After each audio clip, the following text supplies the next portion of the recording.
two identical twins. For the first time ever, they were able to use this cardboard boat. They were able to paddle away all the way out just behind me and paddle all the way back to the finish. Switching to the Hillman Tigers, how did they get here? They had one of their best regular seasons in 8-man football. They finished with a regular season 8-1. Not only Aaron is well known for his speed, but he also has quick hands at the net.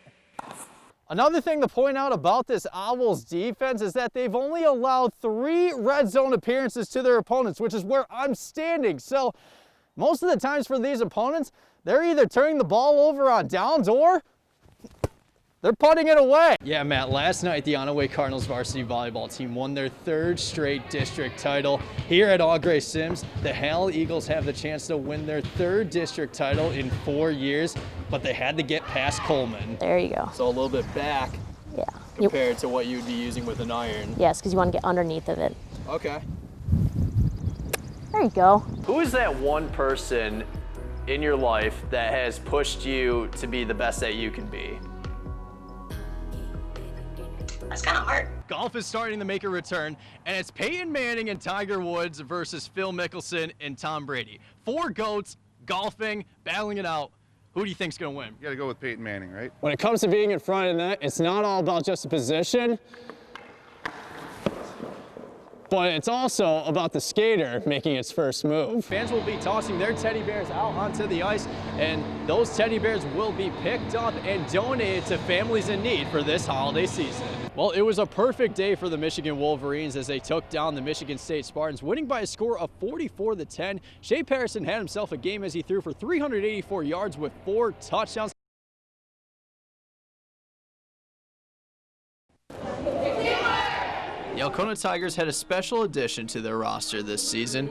Ariana Reales is a foreign exchange student from Turin, Italy. Growing up, visiting the United States was always a dream of hers. When I found a family that would like to have me, I was so happy.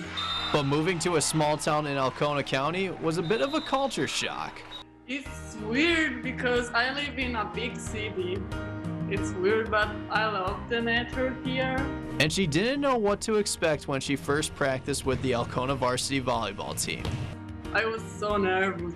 I didn't know my team, my coach, but I love them. Head coach Chrissy Miller and the Tigers knew she had a ton of experience. Even though she's been playing club volleyball since she was 6 years old, they were still amazed on how talented she was on the court. The moment she stepped into the gym, it really raised the expectations for the team. Everything's done with precision and excellence, and you know, she just constantly wanted to improve and get better. I wasn't sure if she'd really, how much, ability she'd have. So it was even better to see that she was really good, and we really needed her this year. And the numbers prove it. This season, Ariana had over 1,200 assists, along with 47 kills, 26 blocks, and 36 aces. With those numbers, she earned a spot on the North Star League's All-Conference team and on Michigan's All-Region team. 2 awards she never saw coming.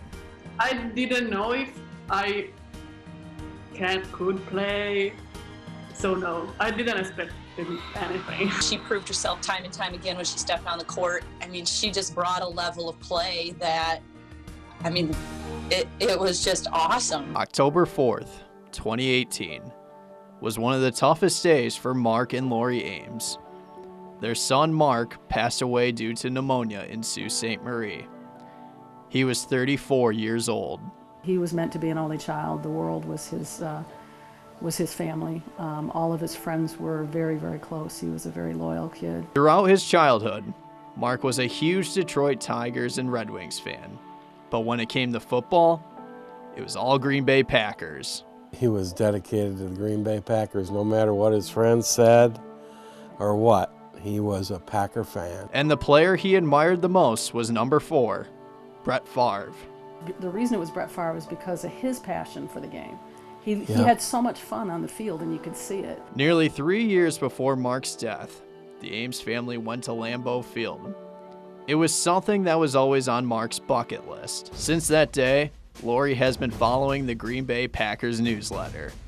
Fast forward to November of 2019, Lori saw something on their website that she couldn't resist doing for her son. So I'm on the Packers website, and I just happened to see that they were taking nominations for the Fan Hall of Fame. They're I think the only football team that has a Fan Hall of Fame. Thousands of Packer fans applied to their Fan Hall of Fame. The committee only took 10 nominees. On December 12th, Lori got an email saying that her son was one of the 10 finalists and was the only one from Michigan. So I really just wrote the letter to let them know what they meant to him and what they meant to us, the joy that they brought us. I really did not think that they would even consider our letter for a nomination. Even if they win or lose, the Ames family says that it's an honor to be nominated. Really honored to be able to go back to Lambeau and share this experience with all the other nominees. Jake Vanderbroek, WBKB Sports.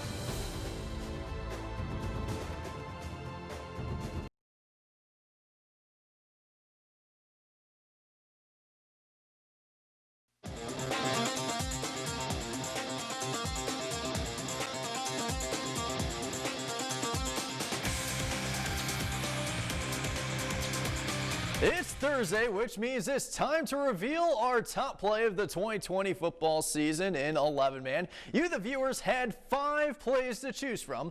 Your choices were the following: Jacob Seitek's kickoff return for 6, Isaac Hines' walk-off touchdown pass to Matt Newhouse, Drew Hess's snag in tight coverage for Skoda, Preston Marlette's touchdown run against Beale City, or Everett Zann's forced fumble against Gaylord. And our top play of the 2020 season for 11-man football is the walk-off touchdown. This was a very close poll, ladies and gentlemen. Over 400 people casted their vote, and over 26% of people went with the walk-off touchdown. Congratulations to both Isaac Hines and Matt Newhouse.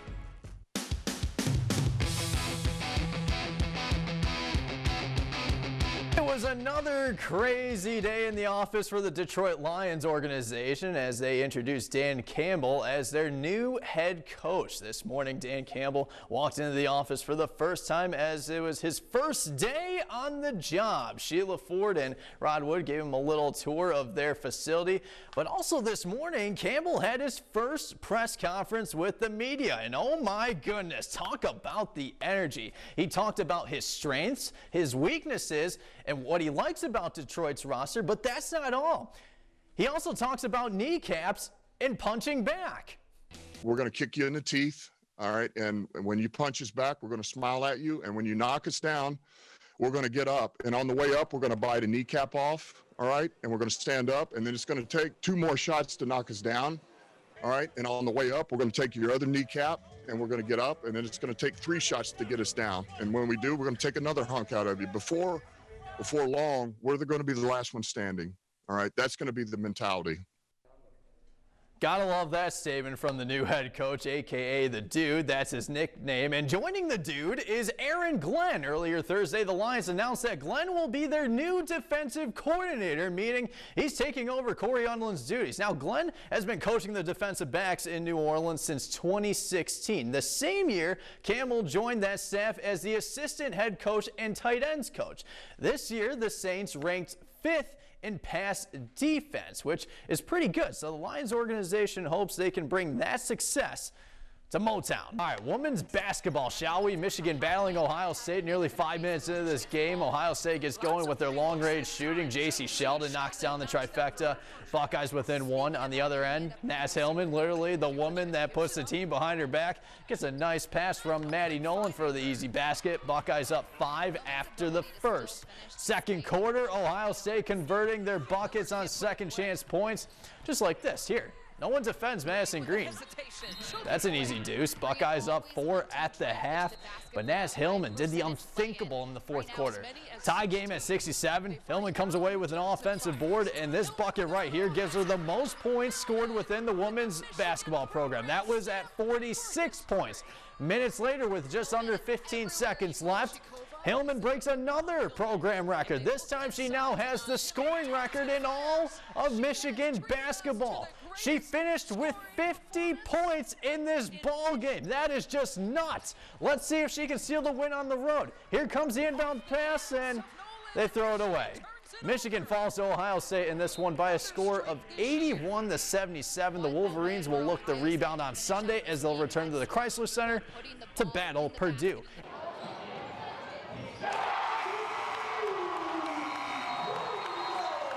You want to see LPN's first touchdown of the season? We got you covered. Ryan Voltz is going to hit Mason Munford on the slant for the touchdown.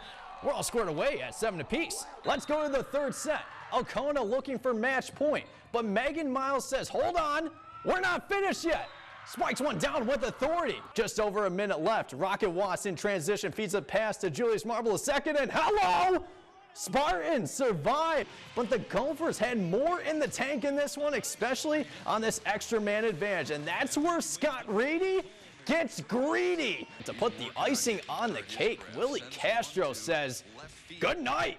Kiss that ball goodbye. Tigers shut out the Royals, winning this one 6-0. And finally, this was the top play on Fox Sports Detroit, and of course, it's one of our top plays. Isaiah Thomas does a little check down pass to the lineman Bryce Harmon, and look at him plow his way through Viking defenders. And he tops it off by reaching over the pylon for 6. What a play by the senior.